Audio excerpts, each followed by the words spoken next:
এই তো আমার পুদিনা গাছ 1 মাস 10 দিন পরে এই অবস্থা। শুধু পানি দিছি, আর তেমন কিছুই দেয়া লাগে নাই।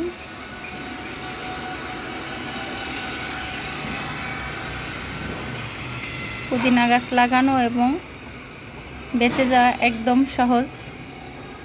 এই যে আমার আর একটা টব, যেটা সেখানেও খুব ঘন পাতা। তো বৃষ্টির সিজনে এই সিজনটা বিশেষ করে একদম সবচেয়ে খারাপ সময় পুদিনা গাছের। এই সময়টা পুদিনা গাছ বাঁচতেই চায় না। তো বৃষ্টির পানি যদি না পড়ে তো সেই ক্ষেত্রে দেখা যায় যে বেঁচে যায়।